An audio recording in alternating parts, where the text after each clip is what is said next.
everyone, welcome back to my channel. Hello, if you're new here, it's lovely to have you and I hope you choose to stick around and subscribe. There is a little button down here which just means I pop up in your subscription box every time I upload a new video. There is no pressure to watch any of them. You can dip in and out of the ones that interest you because I know I film lots of different content here on this channel. And today I thought I would give a little break to the vlogs and I thought I would do a little bit of a Q&A. I did ask on Instagram for some questions what feels like ages ago, and I'm only just getting round to answering the questions. So apologies if you've been waiting to hear your question answered.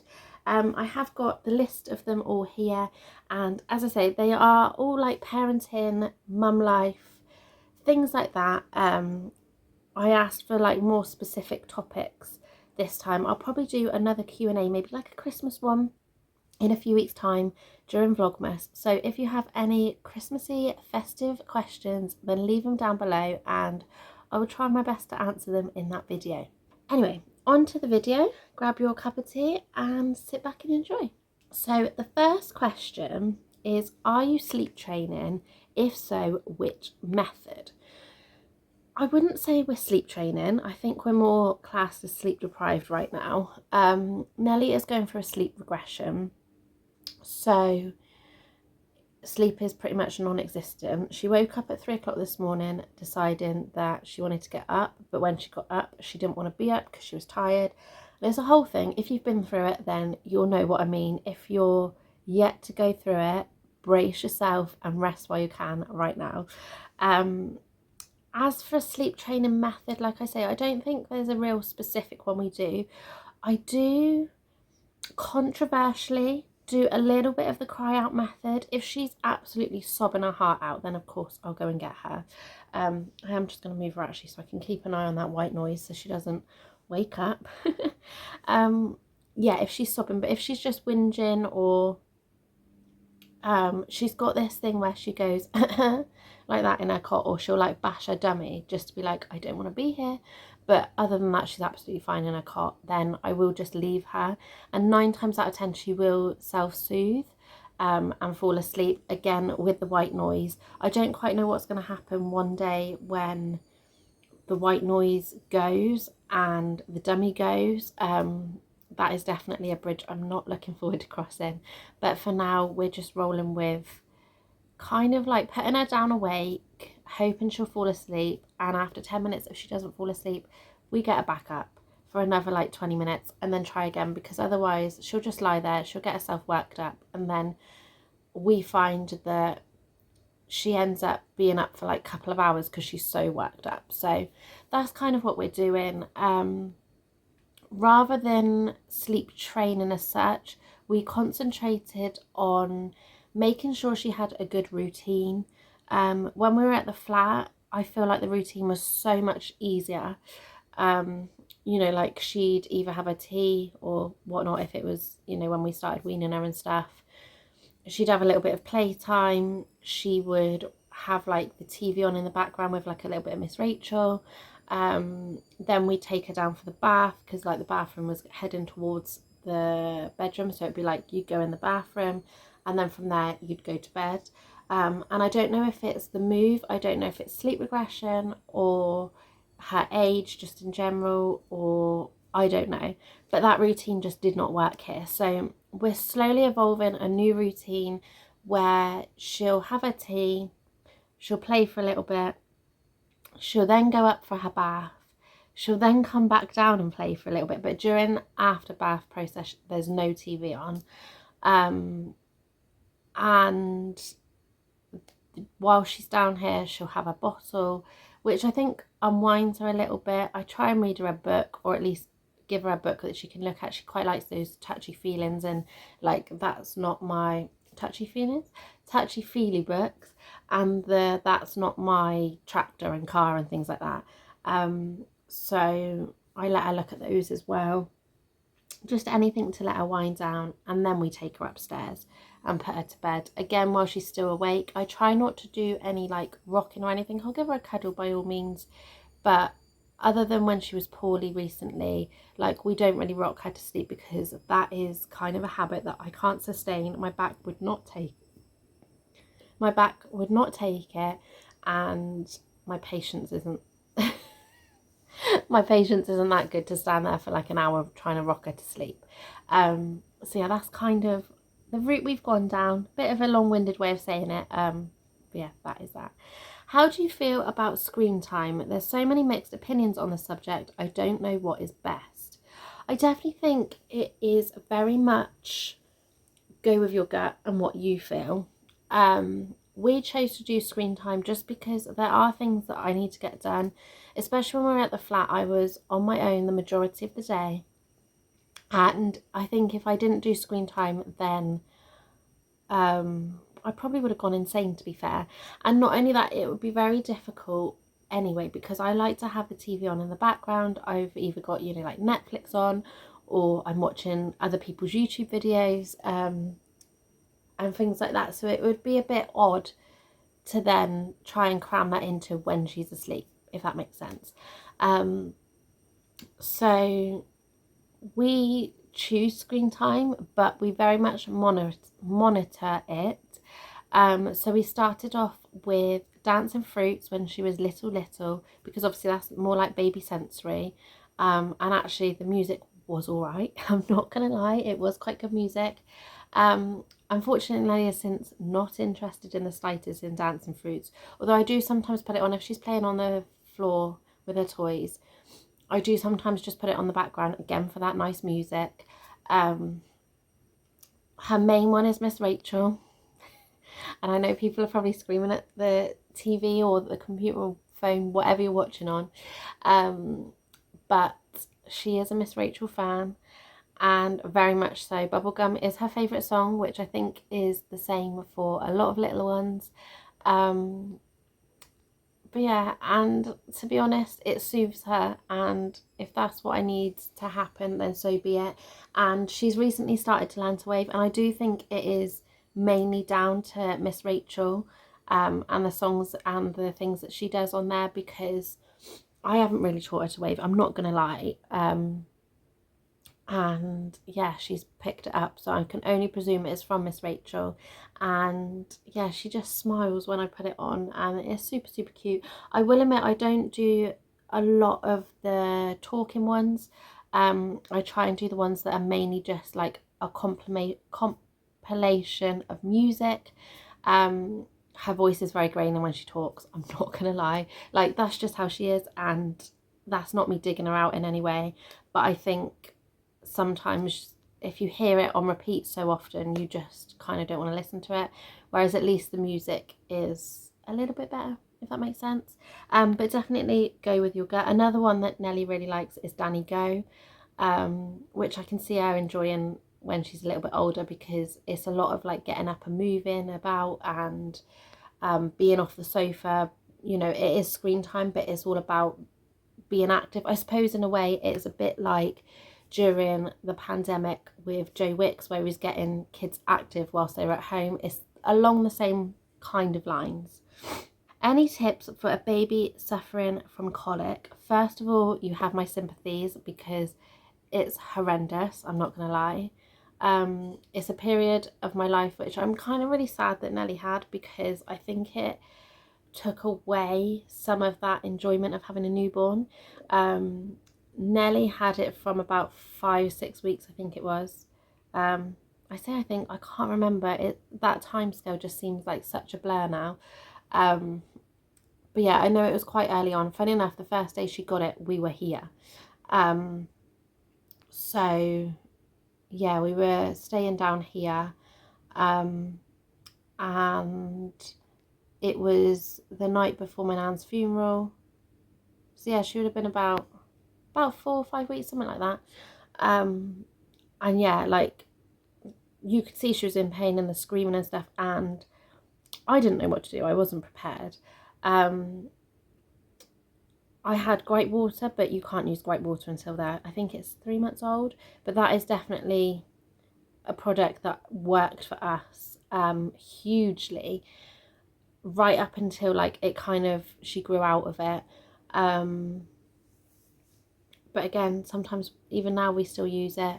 Another one that really worked for us was Infocol. I know a lot of people say that they don't like it so much, but we found just putting the mixture in with the bottle seemed to do the trick. Sometimes we would give it to her beforehand, or if we needed to, obviously afterwards, but 9 times out of 10 we just put it straight into the bottle. She didn't really notice it was there, and it worked. I won't say it alleviated it, but it definitely made it less bad than what it is without.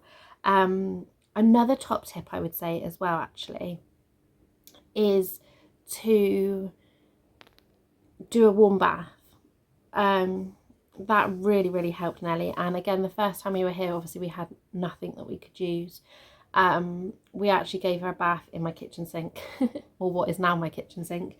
And yeah, it helped her massively, and it helped her calm down. She relaxed. Like, the pain was obviously a lot better.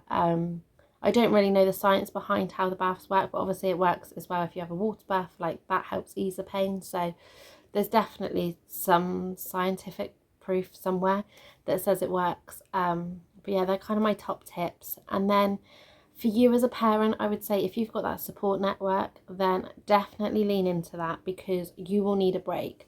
I remember very vivid, I can't get my words out today. Maybe today wasn't the right day to do a Q&A. But I remember very vividly dreading giving Nelly a bottle. And at that point, I think she was on a bottle every 2 to 3 hours. And I used to work myself up. I'd be so anxious because I knew once she had that bottle, she was then going to be screaming in pain. It was kind of like inevitable. And yeah, it really got me worked up so much. And it was not a pleasant time. And I definitely wish that there was more of a support network that was like 2 minutes away, that I could be like, can you just come and help me, like I'm going insane. I don't know what the neighbours were thinking at that point, although when we moved out recently they said that we were quiet and a lovely family, so maybe they didn't hear Nelly screaming, but I'm pretty sure they did. But yeah, all I can say is hang in there, it does get better. I'm trying to think when Nelly's finished. I think she was about 4 months old, something like that, I think, was when we noticed quite a big difference in the colic. I think that was a mixture of her starting to grow out of it and us being really on top of it with like medication and stuff. Yeah. Next question. What activities do you do with little one? I feel like I don't do enough to stimulate my baby.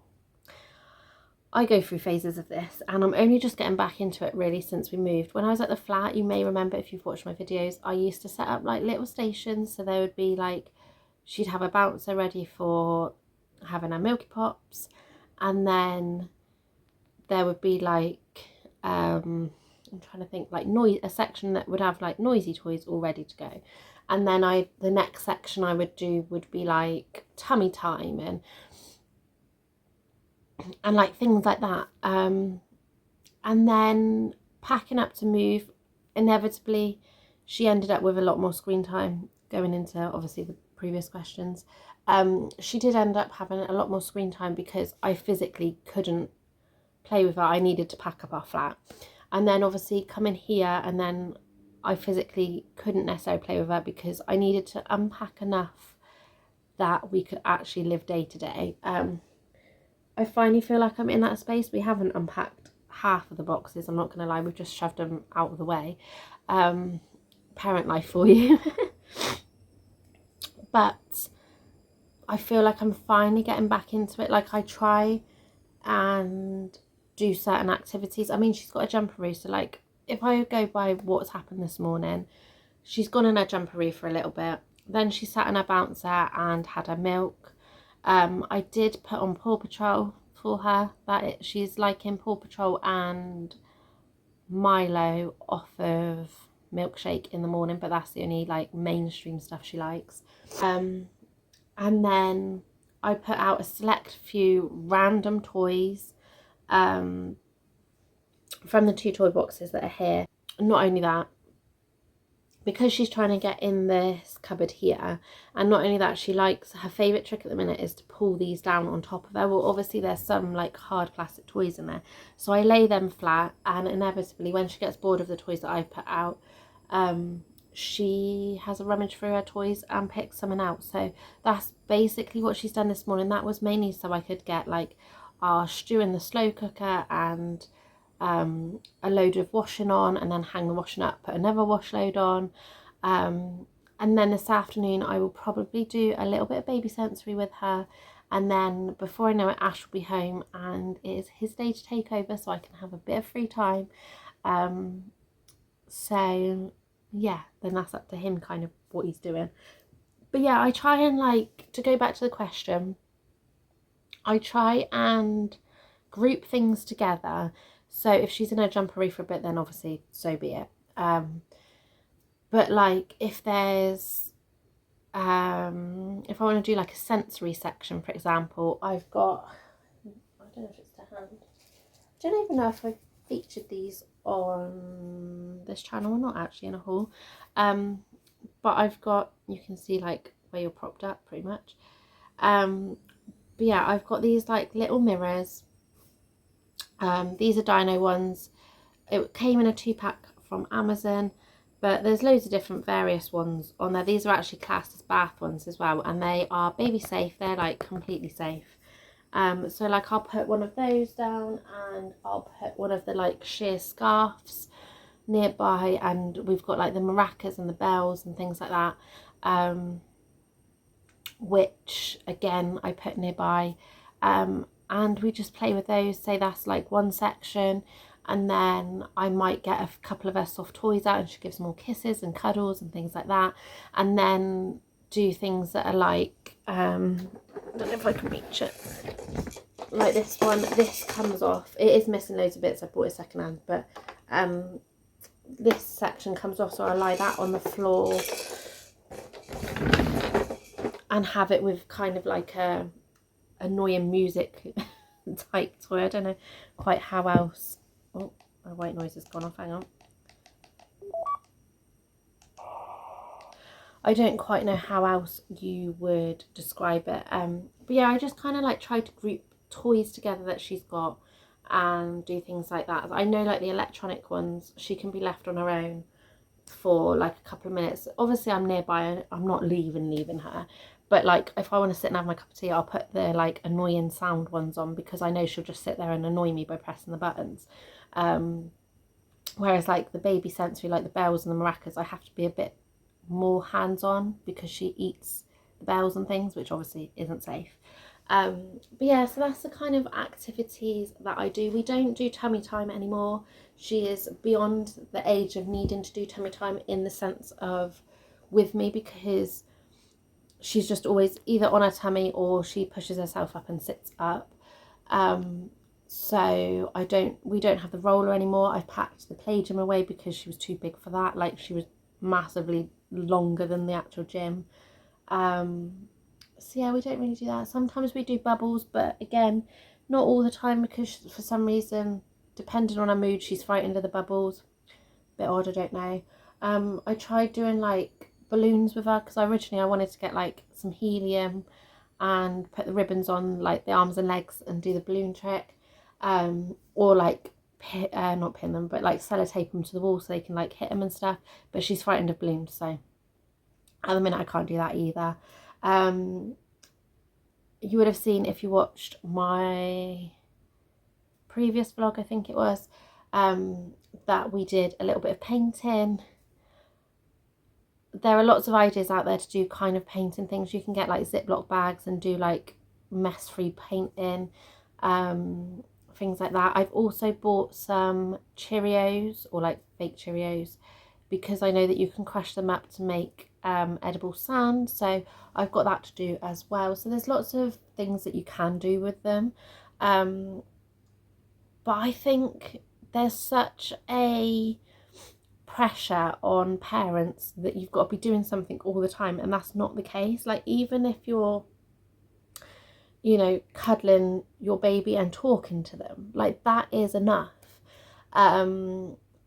you might remember from like previous vlogs in the flat that I used to put the radio on and dance to a couple of songs with Nelly. Like that still is enough. Like any kind of thing like that. It doesn't have to be these, you know, big gestures that you see on Instagram and Pinterest and things like that. That's great that people do that, but you probably find what they've done has been filmed over several weeks and then just put together.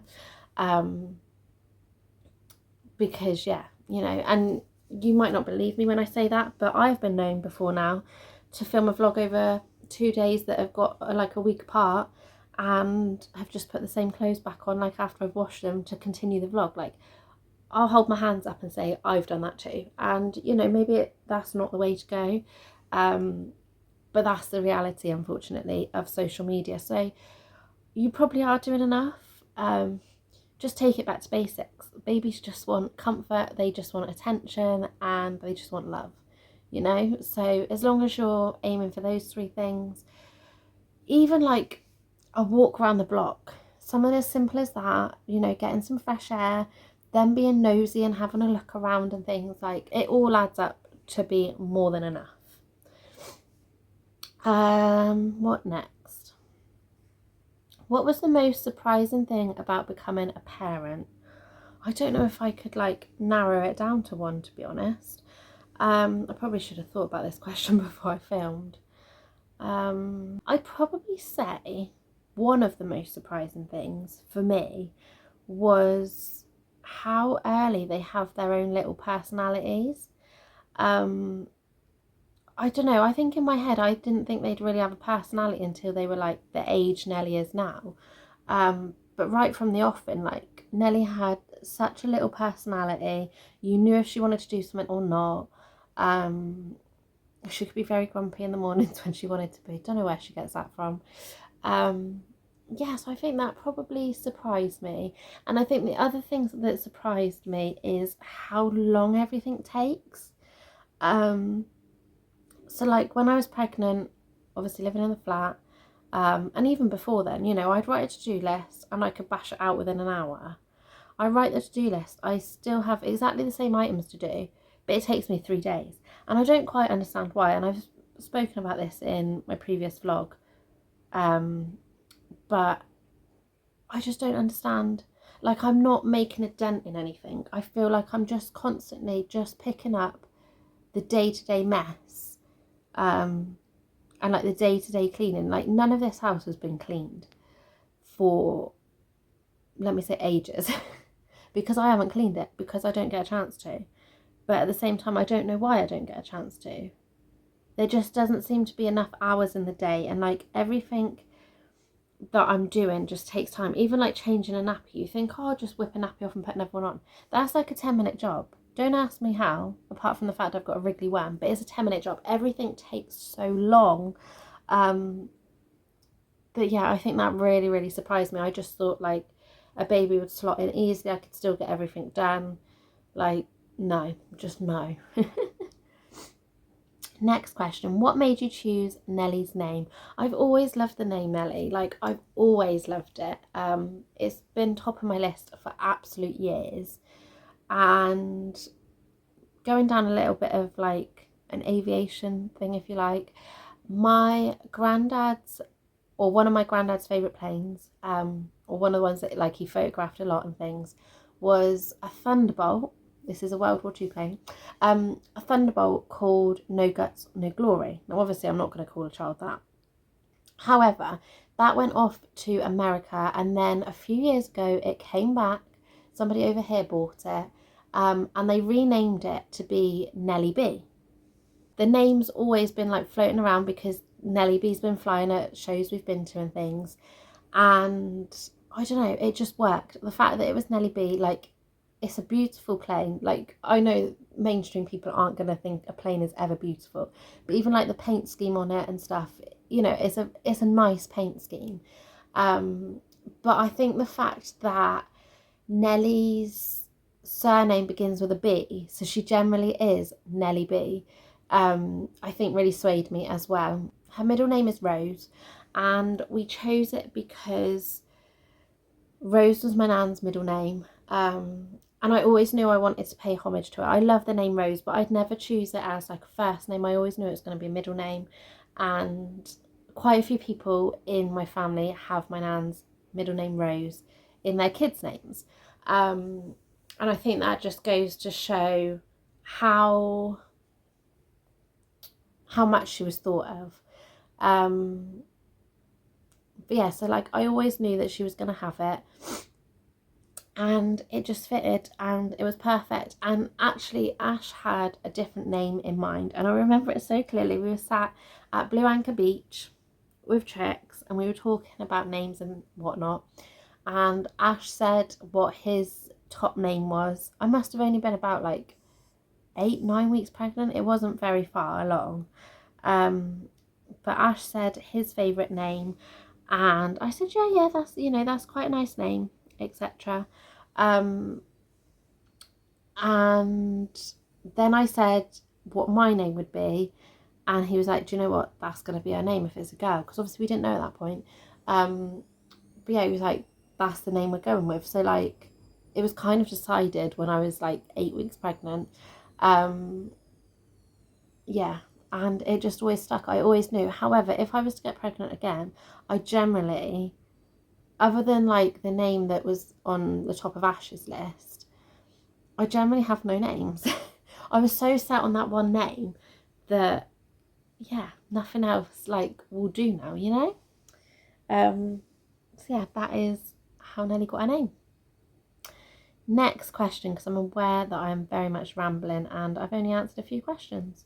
How do you handle the sleepless nights? Well, obviously I've kind of touched on that a little bit, that if she's crying and whatnot, hysterical, obviously I'll give her a cuddle, try and calm her down and stuff. But we've learnt just to come downstairs, even if we have to put Miss Rachel on for a little bit. We find that sitting her in a bouncer or sitting her up on the sofa with us having a cuddle tends to get her out of the hysterical stage, which then kind of allows her to wind back down.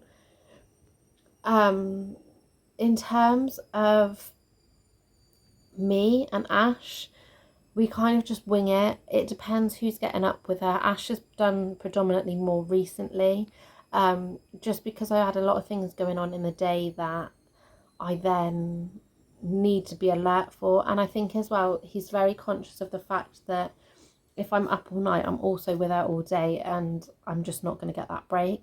So I'm very, very grateful that he has been getting up with her. I did get up with her last night. And yeah, we just sat and watched a bit of TV, changed her bum, gave her a bottle, gave her a cuddle because she felt a little bit cold. That's the only trouble at this time of year. Like, babies' hands tend to feel quite cold, and I think that's what's waking her up some of the time. But yeah, and then I think she got up at, it was like 3:10, something like that. And I think she went back down to sleep about 6:05. So like it was a long time. And then after that, I managed to get a couple hours sleep, until the carbon monoxide alarm decided to wake me up. Nothing worrying, the batteries had run out, so it was beeping. But yeah, so I was like, of all the days for it to pick, it had to be that day. But I try not to rely on things like coffee and stuff, because it's not really sustainable and I'll probably end up giving myself the shakes. So yeah, I try not to do things like that then become unhealthy habits that later down the line I won't be able to shift, if that makes sense. What's your favourite memory from the early days of parenthood? I'd probably have to say the milk drunk looks are ultimately my favourite. Like, just those like sleepy, drunk looks is all I can describe. Yeah, I'd probably say they are my favourite, and definitely something I miss because now I don't really get milk drunk anymore. She certainly don't get drunk anyway. She's too young for that. But yeah, I'd probably say that's like one of my favourite memories. Funny enough, I'd probably also say, although it was a bit grim, I'd probably say her first poo explosion as well, because that was intense for such a little baby. She was like 4 days old, and both herself and Ash recovered, and all we could do was laugh. And I just remember like hysterically laughing, thinking, what have we let ourselves in for? So yeah, I'd probably say that. And then I think from like, I don't want to say an outsider looking in, but it is kind of like that. I think my favourite memory of Nelly and Ash, I've got two to be fair. The first is Ash taking Nelly to RAF Bryce Norton. The first day at the fence, she was literally like a week old. And he was so proud of being able to take her there. And I just remember this big grin that he had. Like, obviously Nelly was pretty much asleep for most of it. But she did see her first plane take off, and like she just, in her newborn state, like followed it. Obviously she couldn't really see because newborn eyesight isn't great, but she kind of like followed the sound. And yeah, that was like really, really special. And then the other one was, I had a lie-in one morning when she was like newborn again, and I came down to Ash with his phone set up in front of her so that she could watch Nelly B flying on YouTube. And that made me smile as well. It was like Nelly B meet Nelly B. So yeah, I think I can't narrow it down to one, sadly. They're like my favourite early day memories. You can tell I've not had much sleep. I really can't get my words out today. What's next? How do you balance being a mum and looking after yourself too? I'd like to say, after my last Q&A where I said it doesn't happen, I'd like to say that it happens now. It happens more, but at the same time it happens less. Like, I feel like since we've moved, I've been able to go to more places, which obviously fills my cup. Like, we went to Whitehall yesterday, which is coming up in a vlog very soon. And where else have I been? I'm trying to think where else. Done a couple of garden centres and various other things. Like, so I fill my cup that way. But when it comes to like switching off and having a few hours to myself, I don't really do that. By the time Ash gets in from work, then it's like sort out tea, sort out baths, this, that and the other. Then Nelly either won't settle or she does, but you know you're going to be up in a few hours. Like, I just end up thinking I might as well go to bed and get some sleep while I can. So yeah, I do miss like the days of lying in the bath for an hour, reading a book, and then getting out and having a bit of a pamper, and things like that. And I know it's something that I need to integrate. I can't get the words out today, as you know. But I don't know. There's always something else. And especially at this time of year, anyone that is like does content creation or anything like that knows that if you work with brands and stuff, this is like the busiest time of year. Like, in the back of my mind, I know I've got free time later on, but I think I'm just going to be working on my blog because loads of brands have sent me products that I am going to be featuring, like amazing products. So yeah, I just kind of feel a little bit like I just don't do it. I always prioritize everything else. Like, because for me, my YouTube and my blog are kind of like loosely termed work. Obviously, like my blog and stuff, I work with brands and things like that. And like this, I would love to actually generate me money when I can get to that 1,000 subscriber count, which then means that I can actually monetize and make money. And yeah, it would just hopefully make things a little bit easier, but it has been a long slog to get there, I'm not gonna lie. So if you want to support me, then please do subscribe. It really does help. Share the videos with your friends if you think that they will enjoy them. And yeah, just any support greatly appreciated so that I can get to that goal. But yeah, as for anything else, I think I just need to learn to prioritise. But I feel like I've had so much on my plate in the last, I'd probably say like the last 3 months, between like moving and then trying to work out logistics of this house, because obviously in a nice way we brought Nelly home to the flat and it was all ready for her, and in a way it was suitable for her. So we'd got into like a rhythm of things, whereas we've come here now and I've got my dream of having like a fireplace, for example, but it's got so many sharp edges that the front room's going to constantly look messy right now because I don't want her to hit her head. And like there's other like bits and pieces everywhere where I'm just like, oh, she's going to hurt herself, you know. So I'm kind of like constantly watching her, especially now she's on the move as well. That yeah, perhaps like when she was a little bit younger, those times where I would have like taken 10 minutes out to read a chapter or two because I knew that she was just in her play gym, like those days are gone, sadly. But yeah, so in terms, going back to the question after a long rambling thing, in terms of finding the balance, I haven't got there yet. I am getting there slowly. I know the importance of finding that balance because I've been burnt out so many times in recent weeks. But yeah, I think I just need to find a way of getting on top of things, like sorting out the mess so that everything has a home. I think it will help me mentally because then it'll be easier to tidy up, which in turn might give me some more time. And also get past the sleep regression because, yeah, nothing's really happening when there's a sleep regression. How has your relationship changed since becoming parents? Massively.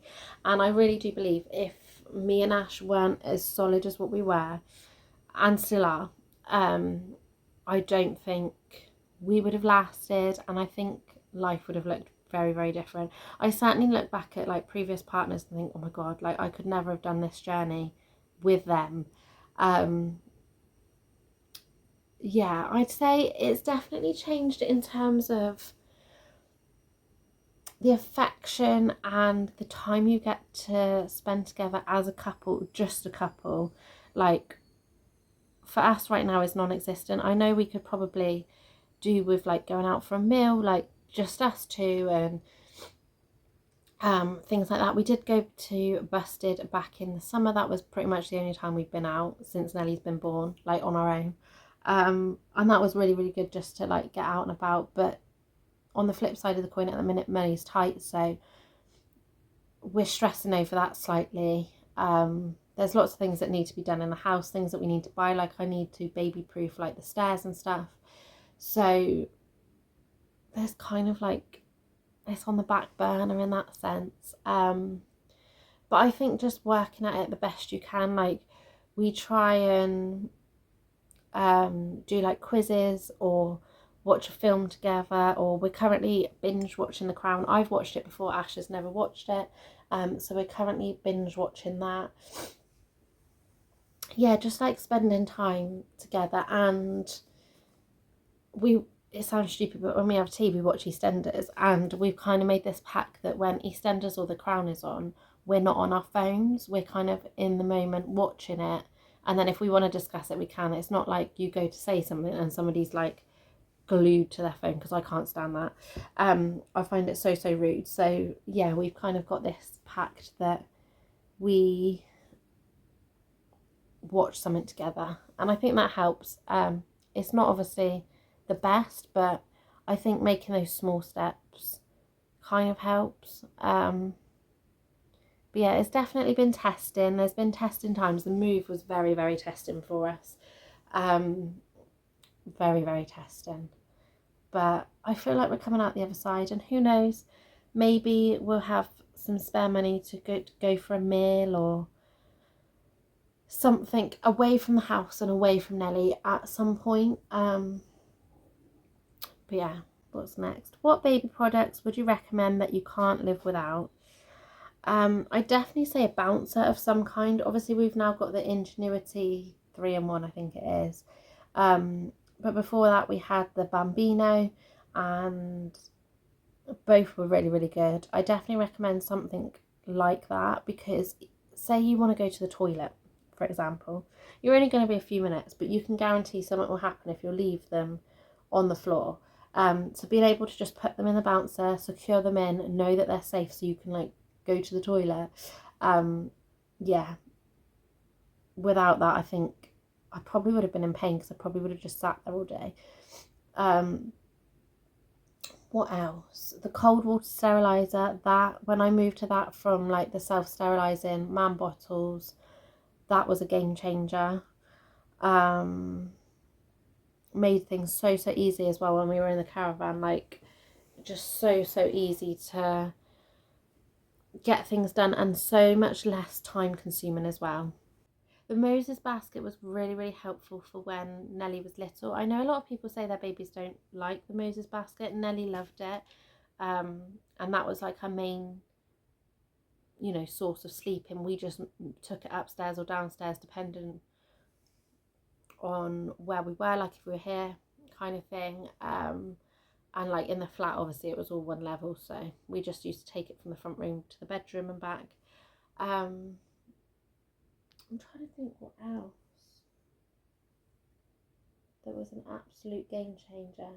I'd probably say my pram, but I think I'm going to maybe talk about that more in depth in another video, because I want to try and change up my content a little bit and maybe add a little bit more value to my content rather than it just always being vlogs and stuff. But yeah, the pram, because my pram had the carry cot that changes into like a seated version rather than having the different units. So like even now, for example, yesterday Nellie was sat up in the seat unit but she got tired, so I put it back into the carry cot section of it and she was able to go to sleep. Just like little bits like that, I'd probably say. I'm probably going to think of loads of things. Oh, I know the other thing. My most favourite and most recommended item that I could ever say to any parent that's formula feeding is the Newbie Rapid Cool. Without a doubt. Amazing product. Like, I think if we have any more children, I'm going to buy like 4 or 5 of them and just use them constantly because they're so good. The only downside is that when, you know, you can only use it once and then you've got to sterilize it. Some people do the hot shot method, and I have done the hot shot method in the past. Nellie's not particularly keen on it. For some reason I presume it tastes different or something, because whenever I do it she's a bit like, nah, that's not right. Apologies if I've moved slightly. Mum came to the door. I can't actually remember where I got to. I think I was just saying about the Nubia, I think, wasn't I? But yeah, amazing products. I can't think of anything else, but I'm sure there'll be loads and loads of products that I'll think of further down the line. I'm thinking I might, over on Instagram, do like a little highlight with some of my select favourite products there.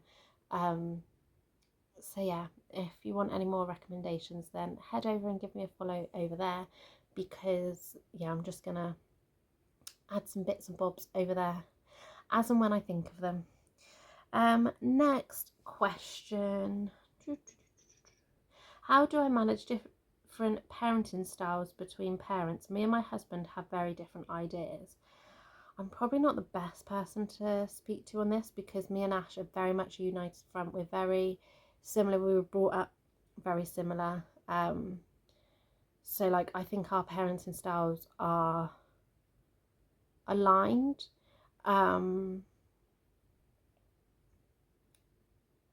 It's a difficult one, but personally, from experience, I would say you kind of have to be on the same page. Otherwise, it's never going to work. You're always going to be battling each other, and then your child is going to be battling how they should be behaving because you've got different parenting styles. You know, say if one of them is more lax than the other, then when they're with the stricter one, they're going to think, let's push those boundaries, and it's just going to create even more of a problem. So I kind of think you have to be on the same page, personally.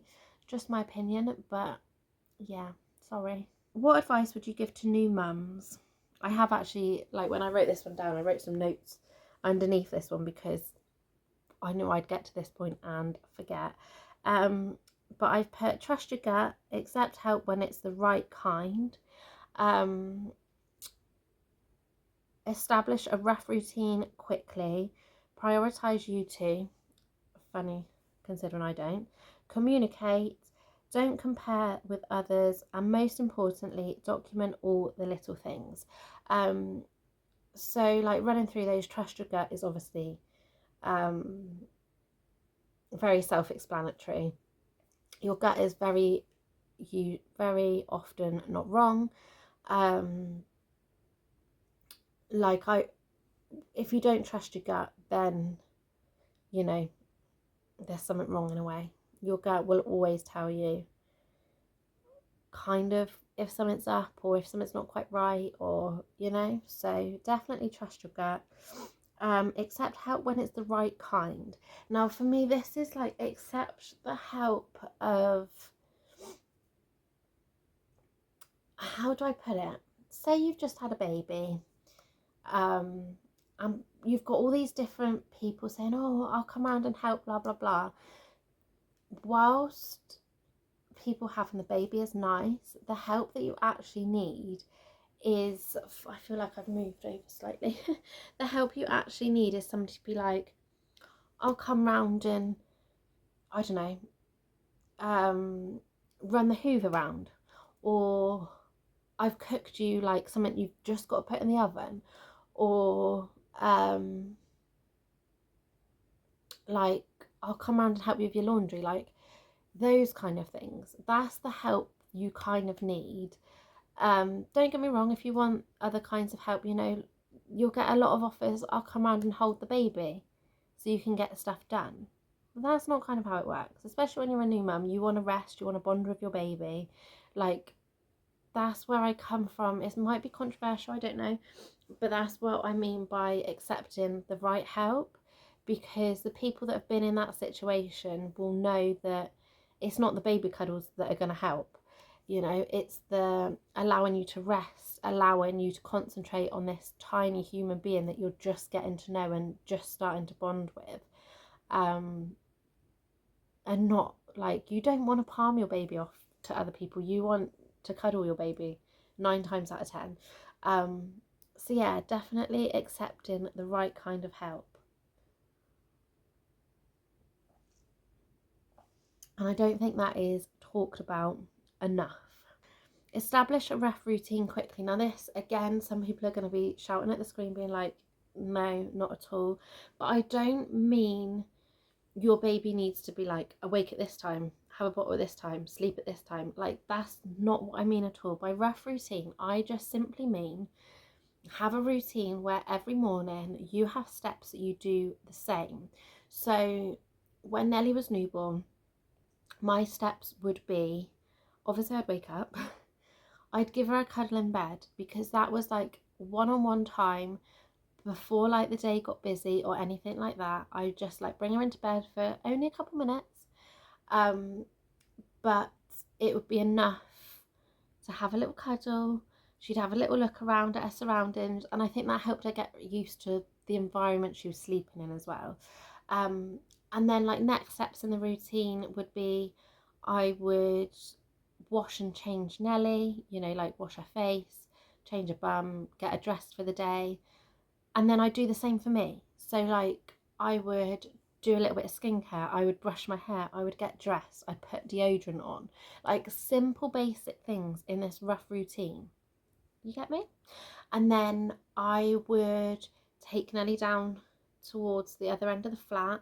As I passed the cupboard with the washing machine on, I would put said washing machine on, because the night before I'd been organised. This was when I was organised. And I'd already loaded it, so I literally just had to turn it on. It does have timers, but that costs electric. And I'm stingy, as I've already said. So like I'd put the washing machine on. Well, that was sorted for like an hour then. That didn't need any attention whatsoever. And then I'd go and put the kettle on, because that would have already been filled up the night before, so I just had to click it on. And then I could put Nelly in the front room in her bouncer. Whilst I went out, made myself some breakfast, made Nelly's bottle.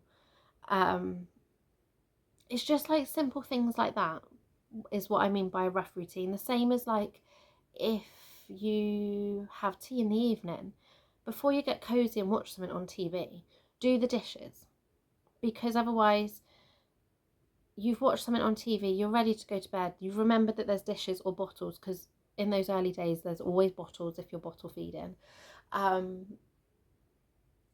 and then it feels like even more of a chore, and then by the time you go to bed you're exhausted. So it's just about doing those rough routines, those rough things that if you do it every day, it might not seem like much, but actually you're achieving a great deal at a time when there's just newborn, you know.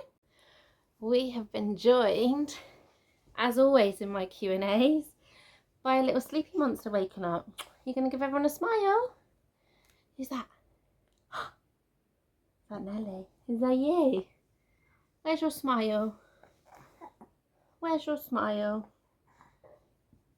There you go. And she's looking very Christmassy. Look at her trousers. How cute are they? They're actually pyjama bottoms, but they're all right. Okay. Where were we? Daddy's on his way home as well, so Mummy needs to wrap this up, really. So yeah, that's our rough routine spoken about. Prioritise you two. I kind of think that's self-explanatory, and I've already mentioned it in a previous question. Communicate. Like the simplest of tasks, just communicate. If you've got somebody coming around, if it's your partner, like if something needs to be done, just communicate, and work through it together, because especially during the newborn stage, when you're both tired, you're both adjusting, you're not mind readers, and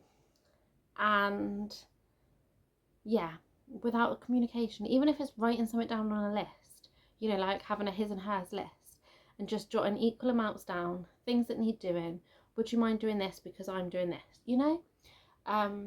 Communication is absolute key, and I think that kind of falls in line with, you need the same type of parenting style as well. You just need to be on the same page altogether, to be honest with you. Don't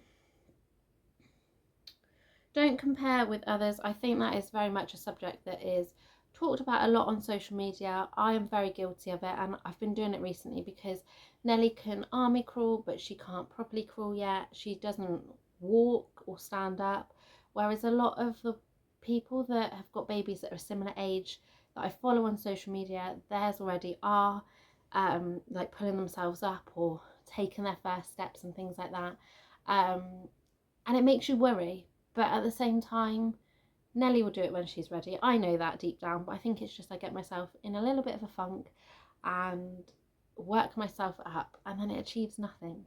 I can't make her do these things. She'll do them when she wants to do them, and unfortunately, she is as stubborn as me, aren't you? You stubborn like your mama.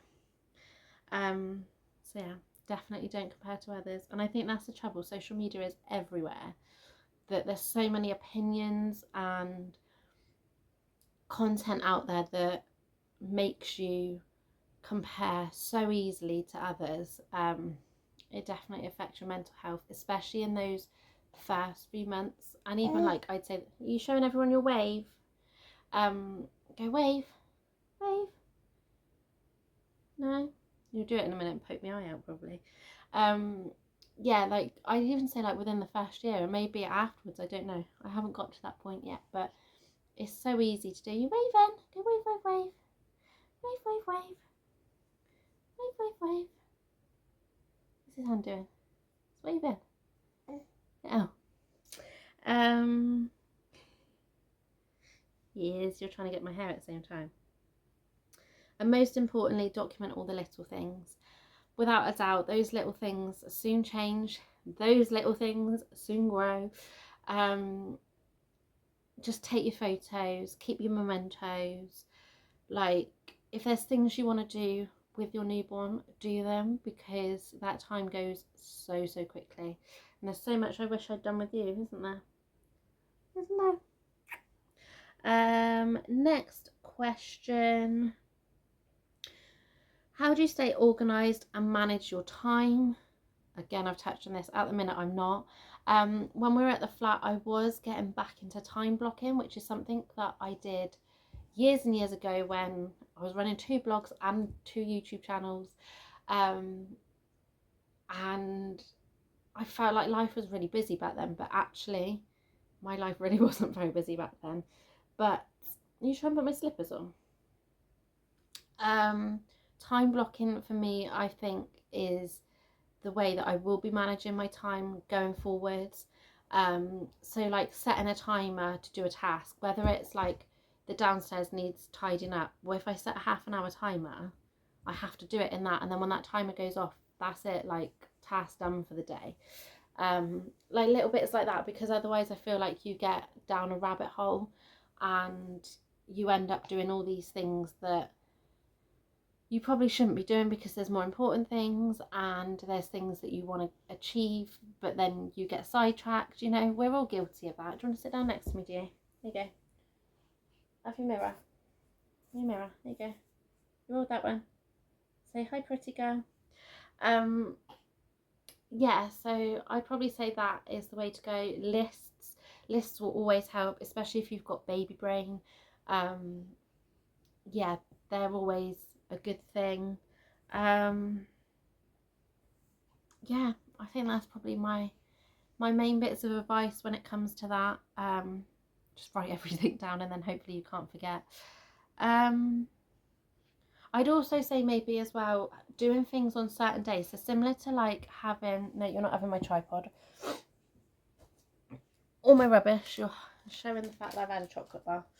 I'd probably say like having like a weekly routine, so do certain things on certain days. There's loads of different like variations of that, but for example, like washing, you know, there's so much laundry that needs doing. So like on a weekend I'll do the towels, like say Sunday night, so that they dry overnight. On the Monday I do mine and Ash's clothes. On Tuesdays I do Nellie's stuff usually, although I'm a bit behind this week. And bits like that. It just, when you get into a routine and you wake up, you know what day it is, you know that you've got certain tasks that you're going to do on that particular day, even if it's say like Mondays you hoover. It then just keeps the ball rolling, you keep a bit more on top of things, and I think I need to, you know, take my own advice at the minute. But yeah, you just kind of, I think that helps as well, but definitely time blocking for me is my main one. Sorry if you can hear banging, that's Nelly banging her foot on the floor.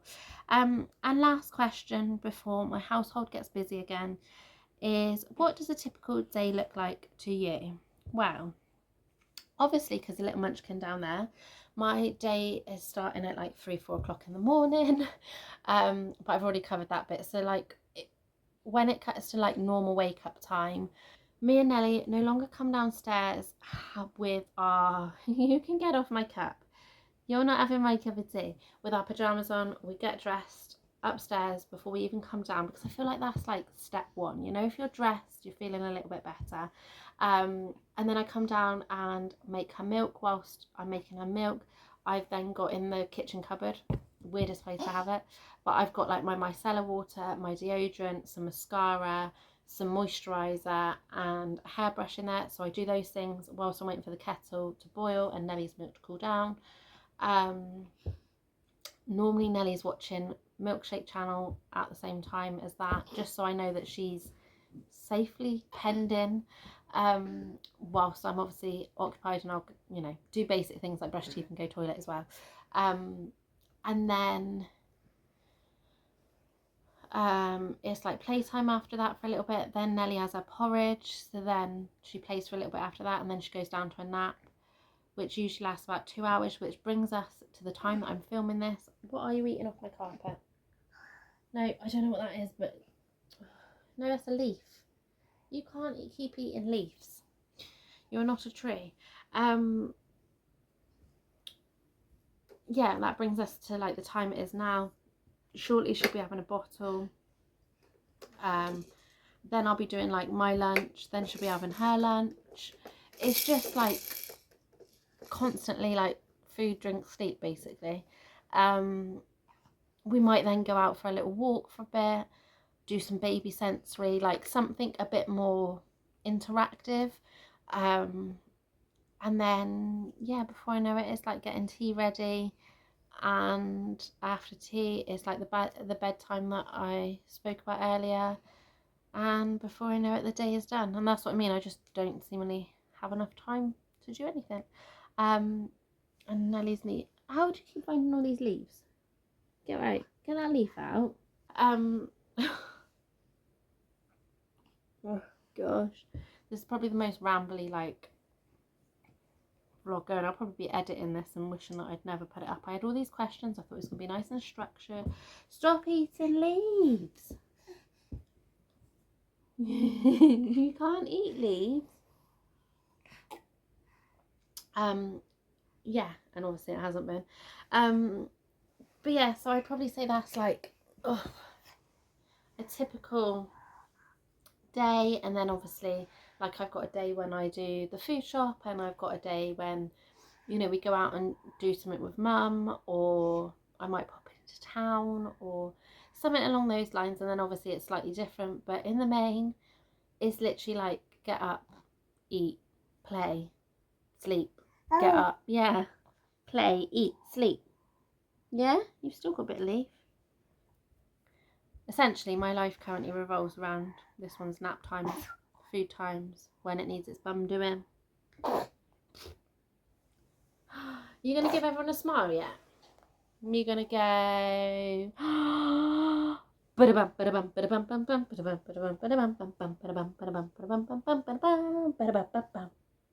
No? Still no smile? You can't give people middle fingers, that's rude.